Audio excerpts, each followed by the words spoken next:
주택 공급 물량이 지난해와 같이 감소하면 2018년 부동산 상황이 재현될 수 있다는 주장이 나왔습니다. 주택산업연구원은 올해 서울과 수도권 집값이 3년 만에 상승 전환할 것이라고 전망했습니다. 올해 전국과 서울 수도권 주택 매매 가격이 연간 0.5% 하락할 것이라는 다른 기관 발표와는 다른 전망치입니다.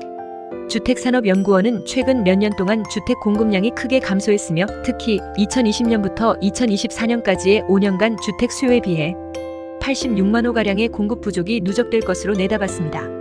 또한 금리 하향 움직임과 경기 회복 추세가 맞물리면서 주택 구매 수요가 늘어날 가능성이 크다고 밝혔습니다. 이에 따라 주택가격 상승을 더욱 부추기는 요인으로 작용할 수 있다는 겁니다. 주택산업연구원은 매매 가격의 경우 올해 서울 지역 아파트 가격은 1.8% 상승할 것으로 예상되며 수도권은 0.9% 상승, 지방은 2.7% 하락할 것으로 예상했습니다.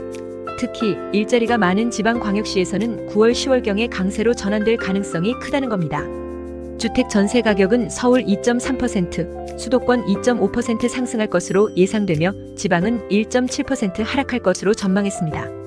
공급 동향에 있어서 주택 공급이 감소하면서 미분양 적체와 공사비 급등, 대출금리 상승 등으로 인해 인허가 물량이 줄어들고 있다는 지적입니다.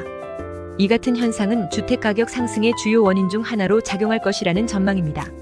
또한 똑똑한 한 채 선호 현상으로 인해 소형주택과 비아파트 공급이 크게 줄어들고 있다고 분석했습니다. 이로 인해 대도시 지역에서 청년 독신 가구용 주택 감소로 이어져 전월세 가격 급상승을 유발할 수 있다고 전망했습니다.